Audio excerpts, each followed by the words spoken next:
ایک مدرسے کا طالب علم جو نہایت ہی نیک اور شریف نوجوان تھا، اس نے پچھلے 2 دن سے کچھ نہیں کھایا تھا۔ فاقوں سے اس کا برا حال تھا۔ جب تیسرے روز بھی اسے کھانے کو کچھ نہ ملا اور بھوک کی شدت نے اسے ستایا تو اس نے فیصلہ کر لیا کہ آج اسے ہر قیمت پر کچھ نہ کچھ کھانا ہے، ورنہ وہ بھوک سے مر جائے گا۔ یہ سوچ کر وہ مدرسے سے نکلا اور چوری چھپے ایک پڑوس کے گھر میں داخل ہو گیا۔ گھر کافی بڑا تھا اور کھانے کی بھی بہت ہی خوشبودار مہکار آ رہی تھی۔ وہ کچن میں داخل ہوا اور کھانا کھانے کے لیے جیسے ہی لقمہ توڑا تو اس کے ایمان نے اسے جھنجھوڑا کہ اگر یہ حرام کا نوالا تیرے اندر گیا تو تمہاری نمازیں اور روزے کسی کام کے نہیں ہوں گے۔ اس نے کھانا وہیں چھوڑا اور واپس مدرسے آ گیا اور اللہ سے دعا کی کہ اے اللہ، مجھے اپنے خزانے سے رزق عطا فرما۔ مجھے بھوک سے مرنا تو گوارا ہے، مگر حرام کا ایک لقمہ بھی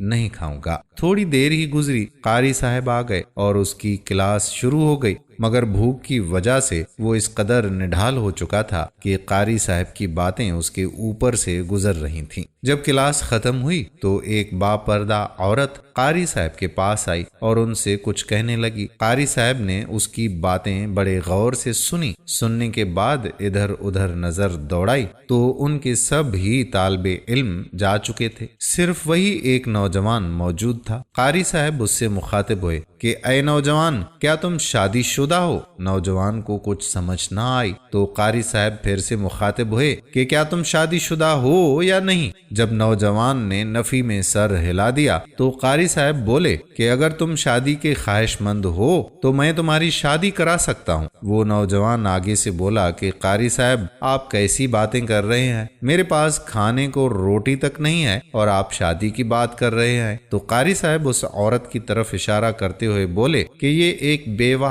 عورت ہے جس کا خاوند کچھ عرصہ پہلے اس دنیا سے رخصت ہو چکا ہے۔ اس کے پاس اپنا گھر اور اپنی جائیداد ہے۔ اسے صرف ایک باحیا اور نیک نوجوان کی تلاش ہے جس کے ساتھ وہ اپنی ازدواجی زندگی پھر سے بحال کر سکے، اور اگر تم اس رشتے کے لیے رضامند ہو تو تمہارے حق مہر کی رقم میں ادا کر دیتا ہوں اور تمہارا نکاح بھی ابھی پڑھا دیتا ہوں۔ جب نوجوان نے اپنی رضامندی ظاہر کی تو قاری صاحب نے گواہان کی موجودگی میں ان دونوں کا نکاح پڑھا دیا۔ جب نوجوان اپنی نئی نویلی دلہن کے ساتھ اس کے گھر پہنچا تو وہ یہ دیکھ کر دنگ رہ گیا، کیونکہ یہ تو وہی گھر تھا جس گھر وہ تھوڑی دیر پہلے کھانا چرانے آیا تھا۔ اب جب اس کی بیوی نے نقاب اتارا تو اس کی آنکھیں پھٹی کی پھٹی رہ گئیں، کیونکہ اس نے اتنی حسین و جمیل عورت پہلے کبھی نہیں دیکھی تھی۔ اب جب وہ کچن میں اس کے لیے کھانا لانے گئی تو اس نے وہ روٹی کا لقمہ دیکھا تو بولی کہ لگتا ہے کہ میری غیر موجودگی میں یہاں کوئی آیا تھا جس نے کھانا کھانے کی کوشش کی ہے، مگر اسے کھائے بغیر ہی چلا گیا ہے۔ نوجوان نے یہ بات سنی تو اس کی آنکھوں میں آنسو آ گئے اور وہ کہنے لگا کہ وہ کھانا چرانے والا اور کوئی نہیں بلکہ میں ہی تھا، اور پھر اسے اپنی ساری کہانی سنائی کہ کیسے بھوک کی وجہ سے وہ یہاں چوری کرنے آیا تھا،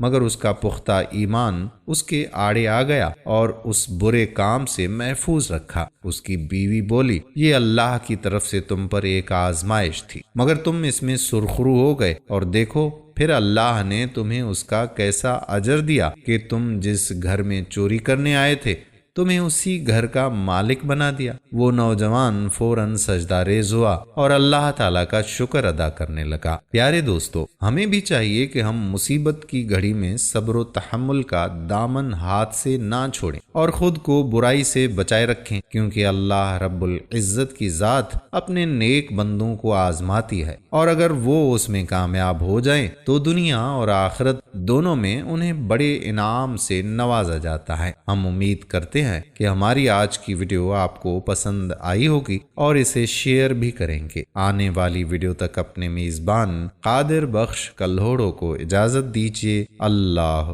حافظ۔